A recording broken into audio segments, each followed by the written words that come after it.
Mga ka-legit Dover Cuts, isa na namang panibagong breaking news kung saan ay kaya pala biglang nawala si Tito Sen sa vlog Kayong Ganon Oy ngayong araw dahil na rin po sa naganap na session dito sa Marikina Regional Trial Court. Ang lahat ng yan, but before that, if you haven't subscribed yet to my YouTube channel, please don't forget to like, share, and subscribe at hit mo na rin ang notification bell for more showbiz updates. Bago tayo magsimula sa ating mga updates, of course, nais ko magpasalamat sa lahat po ng mga legit viewers and subscribers po natin na nag-aabang at lagi nakaantabay sa lahat ng ating mga updates. Thank you so much for always keep watching and trusting this channel.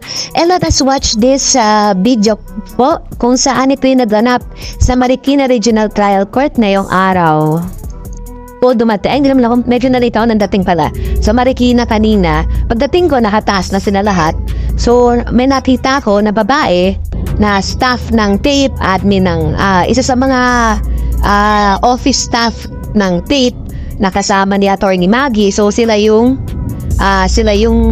nag-testify ngayon, nag-witness ngayon para po sa tape. Okay?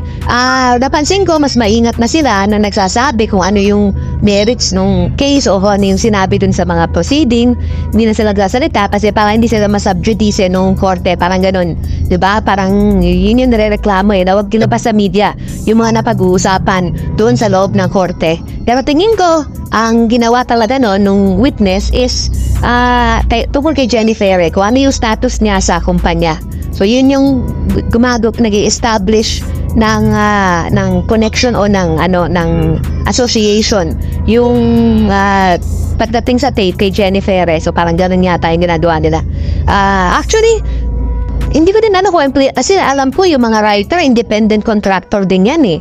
Kasi may mga kaibigan ako sa ABS, sa GMA, mga writer sila pero hindi sila empleyado, independent contractor.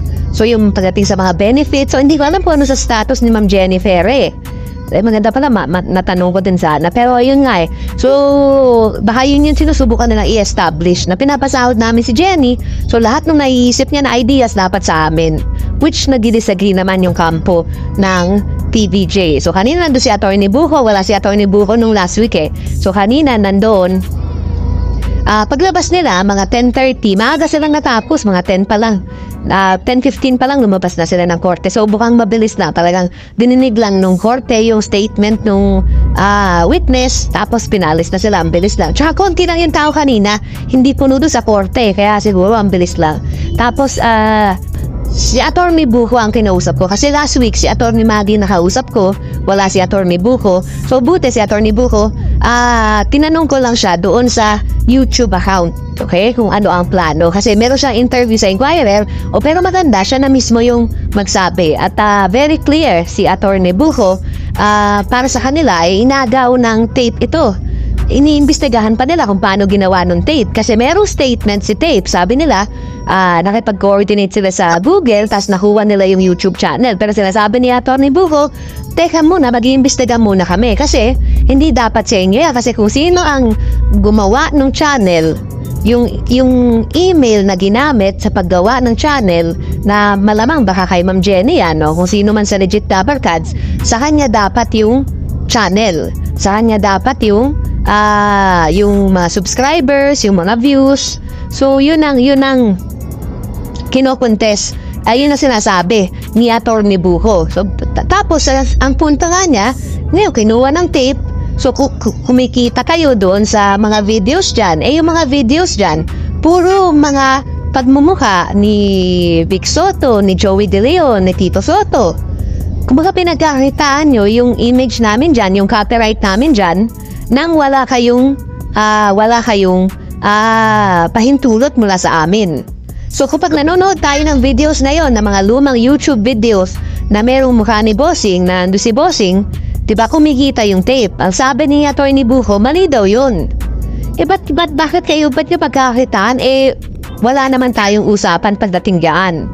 Kasi ito yung pinagkaiba guys. Ito yung sa sitwasyon ng EAT. Bakit siya iba dun sa It's Showtime tsaka sa ibang mga show? Sa It's Showtime, sa ABS-CBN kunyari, Kanabay Iskanda, si ABS-CBN, kumpleto papeles yan. Maayos o malinis gumawa si ABS-CBN. lahat covered niyan.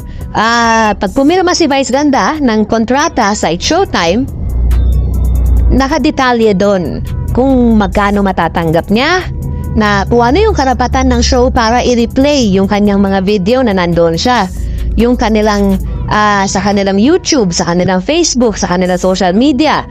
Nakalagay yon sa mga kontrata na pinitermahan nila Vice Ganda, nila Vaughn Navarro, kung meron pa silang kita doon sa YouTube o wala na. Kasi kung ano yung binayad sa'yo during taping day, yun na dapat yon sa lahat. Posibleng ganun yung kala Vice Ganda. Walang ganun sila Tito Soto, sila Vic Soto at Joey. Kasi wala nga silang kontrata. Kasi everything is word of honor, everything is handshake. Diba? Everything is usap lang, usap lalaki lang.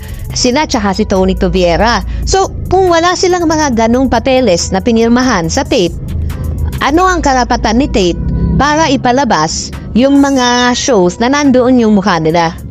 Diba? Parang pinapalabas sa YouTube pinagkakakitaan nila So, yun ang isang pwede pang i-contest na Tito Vic and Joey. Kasi, una, parang kung paano nyo inagaw sa amin yung YouTube channel. Pangalawa, kung paano nyo pinagkakakitaan yung mga videos dyan nang wala kaming pahintulot. Diba? Wala naman tayong kontrata na pinirmahan na nag-aalaw kami na gamitin nyo yan para sa YouTube. O dati, walang kontrata, pero magkasundo lahat o nag-aalaw kami, diba? Kinapayagan namin. Ngayon, magkahiwalay na tayo o magkalaban na tayo. Hindi na namin inaalaw yan. Ayaw na namin. Huwag nyo na kami pagkakitaan. So, yun ang mensahe siguro. Yun ang sinasabi siguro ng kampo ng TVJ. So, huwag nung pagkakitaan yung YouTube namin, lalo na yung mga may mukha namin. Kasi wala naman tayong kontratang pinirmahan dyan. So, doon pwedeng ma-technical itong sila tape. So, papasok na naman yan sa copyright. Okay? Kasi yun yung pinagkaiba para example lang. Kasi pag yung copyright, kunyari, pag yung sabihin mo ng kina Vice Ganda, sa It's Showtime, lahat yan, pirmado, abogado, kumpleto yan, pirma yan. Kumaga walang lulusot dyan na kahit ano kay ABS-CBN. Maski kay GMA. Kasi siyempre, mga korporasyon yan, mga listed companies yan. Lahat yan, abogado, nakakontrata, walang lulusot dyan na kahit ano. Diba? Klaro kung magkano makukuha ng artista, klaro kung ano yung karapatan namin, klaro yung kung ano-ano. Sir Wilson! Hello! How are you? Okay. Sir Wilson Flores dumaan lang. Asa muna to ako So, klaro yun. Sa tape, walang ganon. So, yun ang sinasabi ni Atty. Buho. Tapos, kung paano din nakuha ng tape, yung pong YouTube channel, isang issue pa yan. Sabi kasi naiimbestigahan pa namin. Kasi hawak ng email, namin yung email, biglang nawala na lang sa kanya. Hindi na niya ma-access, pinalitan na siguro nila yung password. O paano nyo ginawa yun? Kung pumapasok yung sinabi ko nalalang yung sinabi ko noon na binabash ako nila Solid Kapuso na dalawang posibleng paraan yan. Either hinak nila yung email para makuha sa TVJ or nag-misrepresent sila sa Google para ibigay sa kanila yung channel. Ano ibig sabihin ng misrepresent? Ibig sabihin, may mga sinumiti sila kay Google, kay YouTube, na hindi makatotohanan.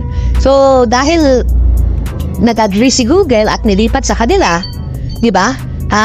Kaya nila nakuha yung channel. So, yun yung point of view ni Atty. Buho. Kaya Atty. Buho to abogado ng TVJ. Okay? So, yan yung statement ng kanilang kampo.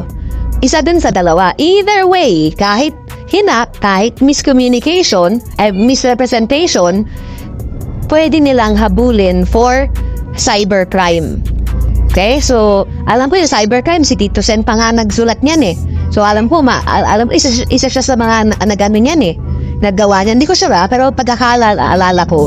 So, yun ang pwede nilang targetin, yung pong tape. So, panibagong issue na naman. Okay? So, actually, dun sa copyright, may punto siya Kasi wala namang papeles talaga Walang, naintindihan ko pa kung ABS-CBN. Lahat ng shows ng ABS-CBN, bago ka lumabas sa ABS-CBN, kumbaga, sarado kontrata yan. Lahat nakakontract. Sa tape wala. Doon sila mata-technical, yung tape, tingin ko. Kung magbasa tayo ng comment,